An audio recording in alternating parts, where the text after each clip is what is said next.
Hello, my name is Eric Reese, and we're here to do Tai Chi Chuan, a Chinese system of exercise, meditation, and self-defense.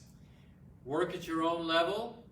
I suggest you work at 70% only or less if you're healing injuries, and neither I nor the senior resources of Guilford are responsible for any injury you may incur. Be safe. Always. Okay, so let's go ahead and loosen, moving the hands up and down like we're moving through water. Now, believe it or not, when we speed this movement up, we're doing martial arts. So all of our practice has self-defense applications. Tai Chi and Qigong are teaching us how to move the body in ways that can defend against sickness, and also physical attack from others. Use your imagination. How could we use this movement to protect ourselves? And open and close.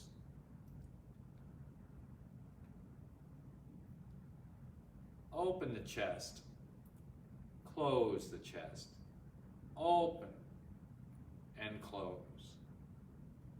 Notice the back is doing the opposite.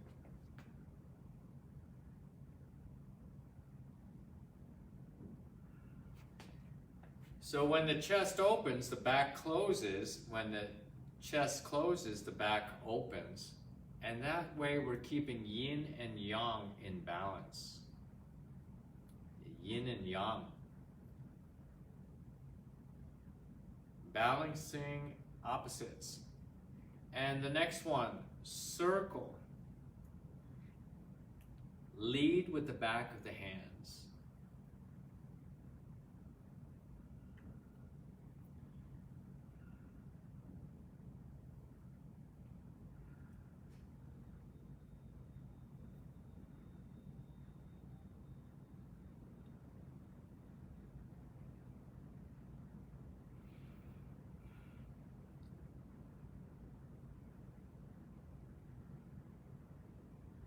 And relax. Okay, good. Now let's put the feet at shoulder width distance and do an exercise for the neck. Very important. It can prevent headaches, including migraines. Can also heal them. It's called looking backwards. Look over your left shoulder, stretch the eyes, and look over the right shoulder. Do it slowly and mindfully, paying attention to where it starts to get stuck or if it feels stiff. Remember to underdo it rather than overdo it. And the neck especially is a delicate area of the body. So we want to do even a little bit less when we exercise the neck until we get stronger and more flexible. Looking backwards.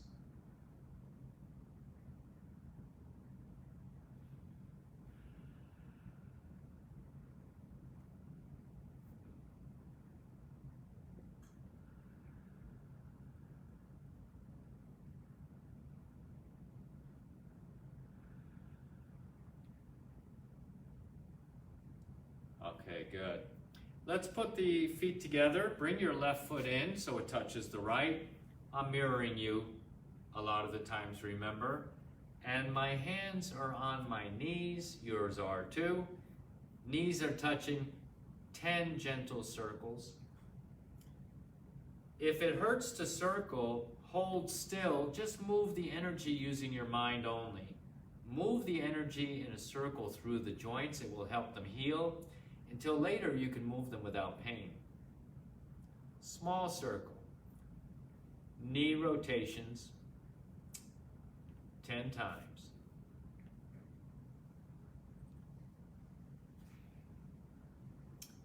Then reverse 10 more.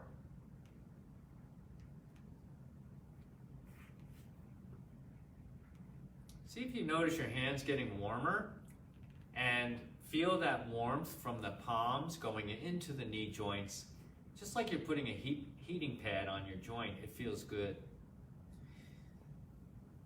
So we're getting more chi into the hands, and we're using that chi to heal the knees and make them feel better. Good. Okay, the next one. Let's go ahead and do the prayer wheel exercise. So by now you're getting more familiar with some of the key exercises that I teach nearly every class. Your left foot is forward. Now we're practicing the Tai Chi stances, the back stance, and the bow stance when we're forward. The palms are facing. The fingers are aiming toward an imaginary opponent right in front of us.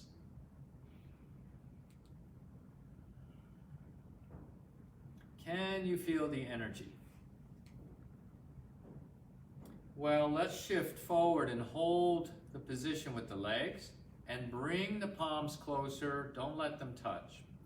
See if you feel any kind of pressure right there. That's the chi. Now stay in contact with it as you separate the hands. Notice it becomes more faint, harder to feel. Let's bring the hands slowly closer, but not touching. We don't let the hands touch when we do these chi testing exercises because it'll ground out the energy, just like an electrical ground. So we want the energy to jump a gap, and then we can feel it. And then this way. Once more. Now when people first feel their chi, they get very excited. I think that Tai Chi may be the only activity where you really get in touch with your energy. You can feel it, and then you start to feel like, wow, my body is capable of expressing things that up to now I didn't even know about. And let's change sides. So we start doing the prayer wheel by shifting the weight, getting the chi flowing smoothly through the body. The more we relax the mind, the easier the chi circulates. So the meditation is very important. And meditation will relieve mental stress that robs us of a lot of energy. So we want to learn how to relax the mind, and then we feel more energized.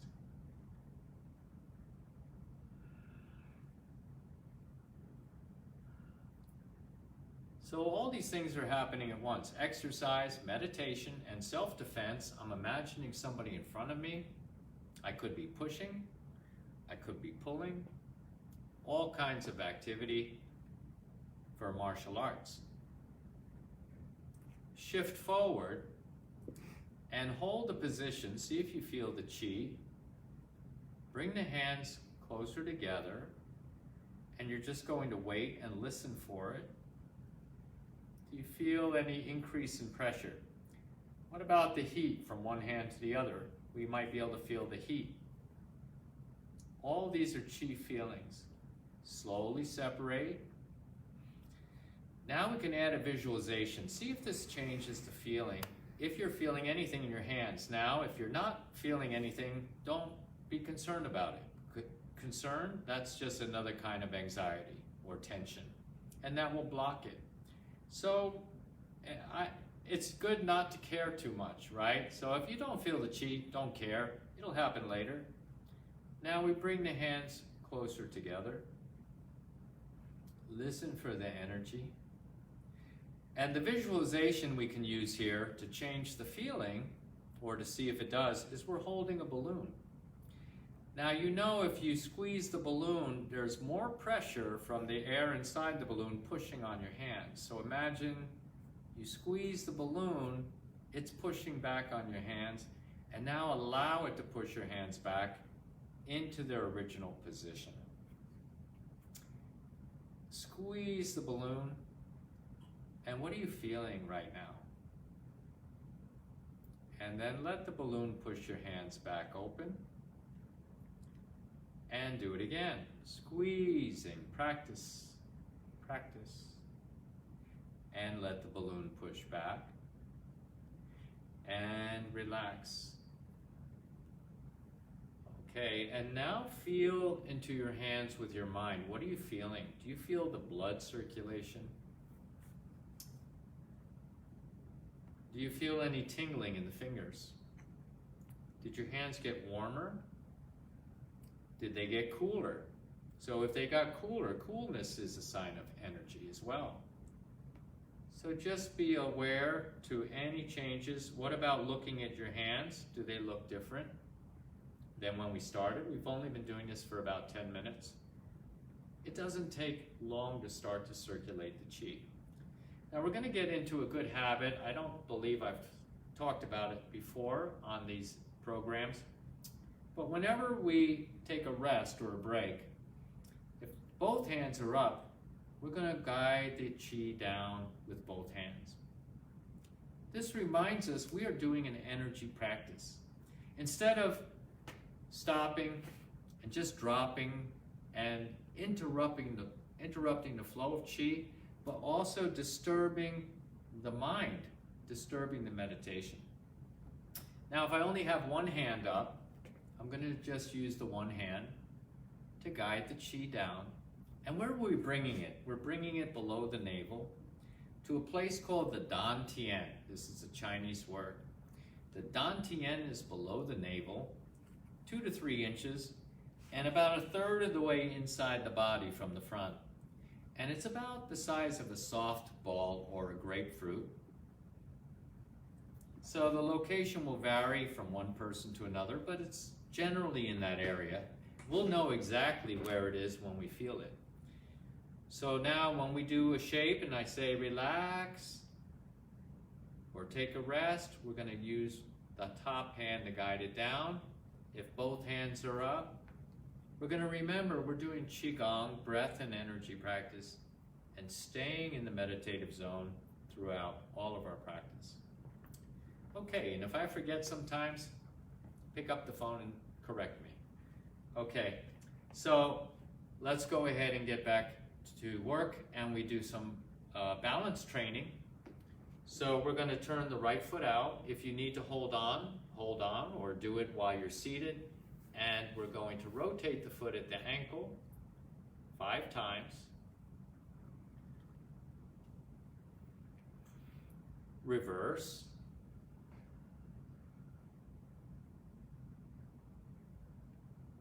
Now rotate at the knee 5 times. Notice how long we're standing on one leg.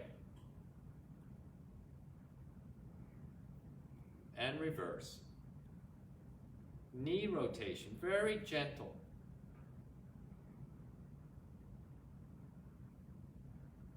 And relax. And shake it out. Other side. Turn the foot out. Now set your weight down into that leg and make sure the knee isn't moving or wobbling. And we do 10 circles at the ankle. I'm going to look off in the distance. So when I focus on something across the room, it helps my balance. And then reverse.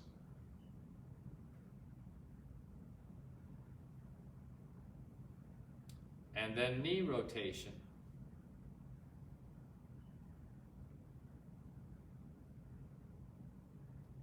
Reverse.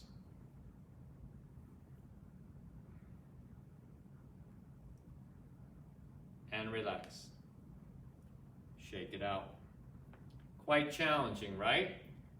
But if you've been doing your homework and practicing all along, it's gotten a lot easier, hasn't it? If we don't practice, it will always get harder until it's impossible. Okay, and so we call that aging poorly. When we get better with age, we call that anti-aging. We're not against birthdays. We want to age well. I always thought that the reason I practice is to make it to a healthy 100. In fact, that's a definition of immortality. There's a number of different definitions of that, but that's the one I use the most in my personal practice and my motivation. I want to live to 100 and be healthy at 100. So if you look around at our population, you don't see a lot of healthy hundreds. A lot of people in assisted living, a lot of people in wheelchairs, a lot of people falling and getting hurt. So that's what motivates me to practice. Now, if I don't make it to 100, I'm okay with that. I won't care, because if I care about it now, I'm going to be anxious, I'm going to block the chi, and less likely to make it that far. So anyway, you need a personal philosophy, right? So I'm sharing some of my personal philosophy. Let's go ahead and now that we've done the ankle rotation, the knee rotation, we need to do some squatting practice. Let's do polishing the Emperor's Mirror. By now, you're probably familiar with this one, unless it's the first time you're tuning in. As if we're holding rags against a full-length mirror. So we keep the rags against the glass, we don't drop the rags. And you can go down as far as this, where your thighs are parallel to the ground, when it's safe to do so. Exhale down, inhale up.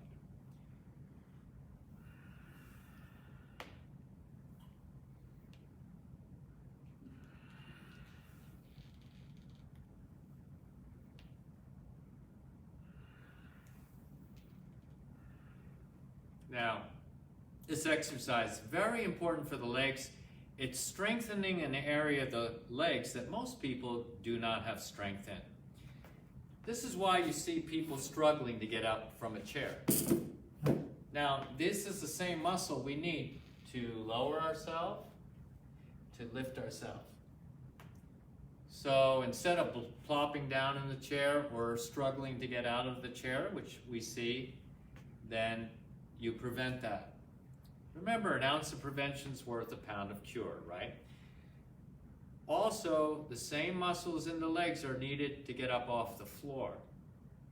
If we haven't gotten up and down off the floor, can we get that back? Absolutely. The key term here is doing it safely. So here's a suggested exercise. This chair is not very stable, but I'm not using it very much. If you're going to put weight on a chair, make sure it can't do that, right? So you're going to figure that part out. Now, I'm going to put my foot back. And I'm going to lower, I'll switch legs so you can see it better. I'm going to lower my knee a little bit. I don't have to go all the way down, and then I'm going to come up. I'm just using the chair for safety and stability. I go down and come up. Maybe I go down to where my knee's on the floor. And now I can rest. Okay, so I'm kneeling on one side. Then I can come up. If I have difficulty, I can use my arms, push myself up. Eventually, we want to do it like this. Right? And do a number of repetitions on both sides. So you know you can. That's why you do it. Okay, so now I'm not one of those people who say, I can get down on the ground, but I can't get up again. Of course we can get up again, but we need to practice. We may need to strengthen some muscles we haven't used for a while, but that is very important. Okay, so now we do Tai Chi Chuan. Martial art, exercise, meditation.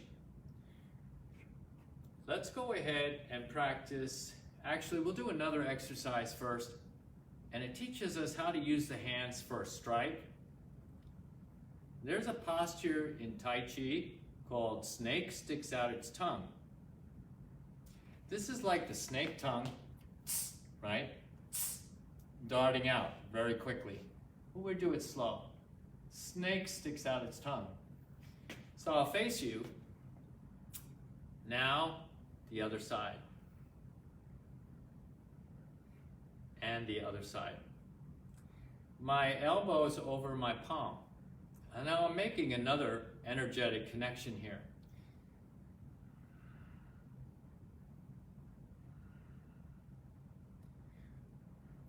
You could use the fingers to strike somebody in a soft area like the eyes or the throat.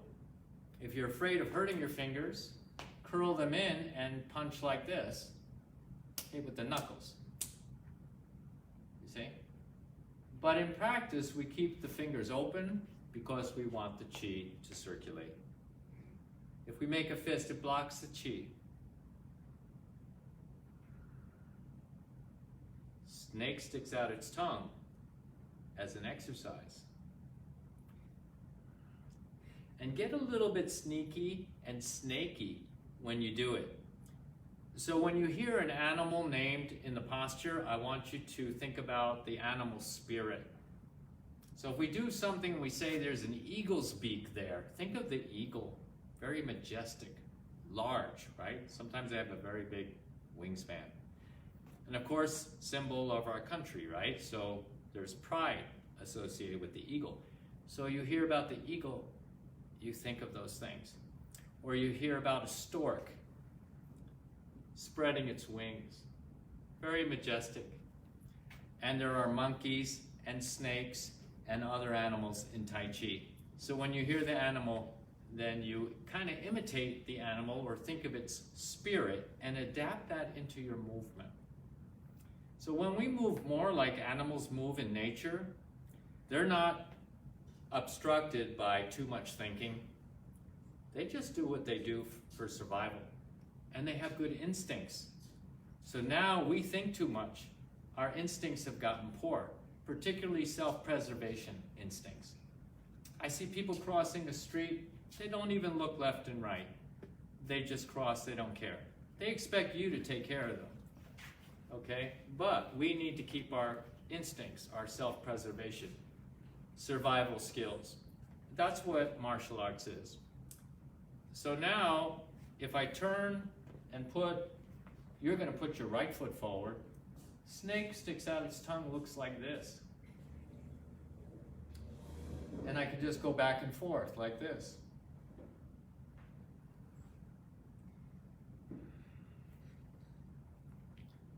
You see? Now I'm going to face you so you can see it a little bit better. Now, we started by talking quite a bit about energy today. Perhaps you got to feel your chi, maybe for the very first time. Now in this position, elbow over palm, high energy area, the middle of the palm. You know, if there's energy here, it's going to be on the backside too. It's going to be in a sphere all the way around that acupuncture point. But now when I stand like this, high energy center, all the joints are high energy centers in the body. And then there's a high energy center on the ball of the foot. So now I have 4 places all in alignment, 4 energy centers. So I don't want to stand like this and get one out of alignment. I don't want to stand like this. I don't want to do that, certainly. That will hurt the knee, or pushing it out over here. Or even pushing it beyond my front toes will hurt the knee. So the knee is over the foot. High energy. Now I'll change to the other side, show it from a few different angles, and I'm just going back and forth.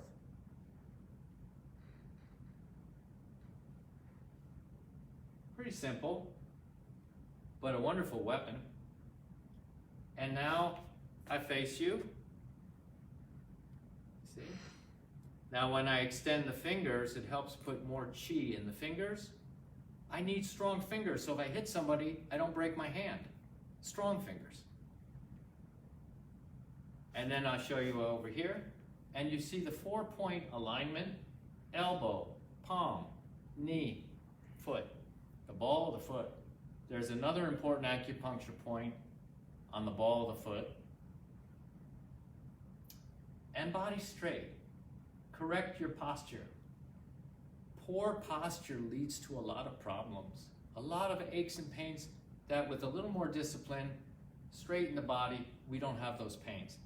We get into a sway back habit, right? Or sticking the butt out, and we develop back problem. We need to tuck the tailbone here. Rotate the hips. My teacher would come over to me, he would grab me here and rotate the hips, and I was wondering if he had other motives, but then getting to know him better, I realized, no, he's just a teacher, right? He's showing me, rotate the hip.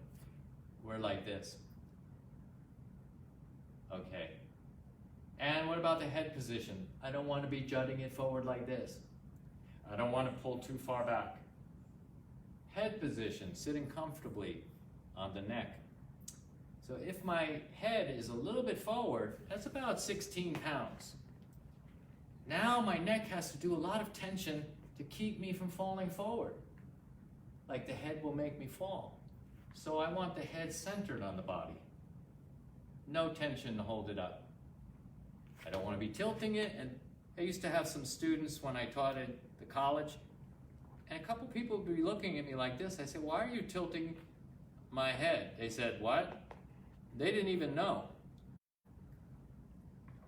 They didn't even know they were looking at me like this. Straighten your head. They don't know. Sometimes you use a mirror so you know. Then you can make some adjustments and corrections. Let's go ahead and do some Tai Chi form. Okay, we'll do the first part. From the beginning, we have commencement. And gently stretch. Okay, I'm going the way that I usually go right now. See if you can follow or see things that you don't usually see when I'm facing the other way. Now we're doing grasp bird's tail left. Your left foot's forward, left arm up. Ward off. Step. Strike. And grab the arm, pull, roll back. Press. And push. So we make a circle. And push. Now we're going to turn, make a rainbow shape.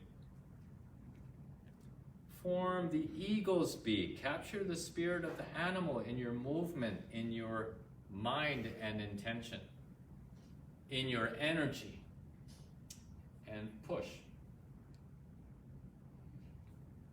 Playing the harp. And white stork.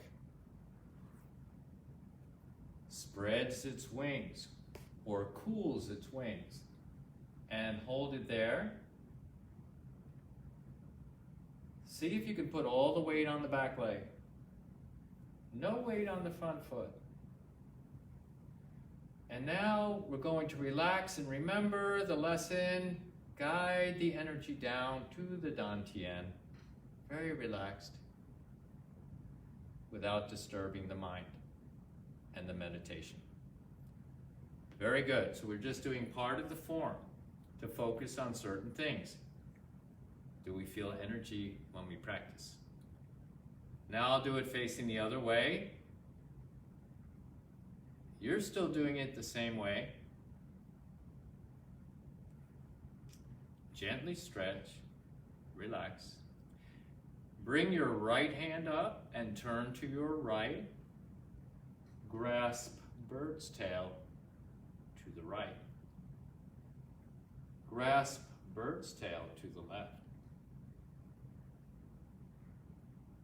Ward off. You may have to follow me. And roll back. Press. Push.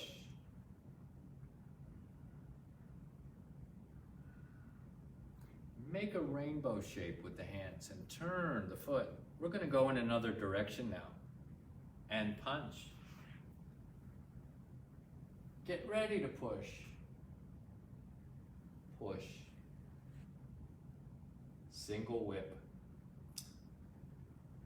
Playing the harp. Again, check. Can you keep all the weight on the back leg? You can check it. Can you lift the front foot without falling, without losing your balance? Now you can see why Tai Chi is the best exercise to improve balance and prevent falls, because we're practicing it all the time. And pull down. White stork cools its wings. And relax, guide the chi down. And when we do this, we want to think inside the body. Can you actually feel the energy going down? Like a thermometer dropping, right? Not a digital one. You're going to have to look this up, some of you, and find out what a real thermometer used to look like with the mercury in it. And it goes down, and you imagine, can you feel it reach down here? And again, that might take some time and practice. Okay, so we touched on a few things today that we haven't discussed before, particularly energy and development of energy, conscious awareness of it moving through the body, feeling it as we practice. So work on those techniques, keep the mind very relaxed, and you'll get more enjoyment out of the practice. And I'll see you next time. So we'll go ahead and close up. Cover the fist, and it's the right hand that's the fist. The left side is considered the spiritual side. So we cover and temper the violent nature with the spiritual nature so we can continue to evolve as humans and make the world a better place. We clap 3 times.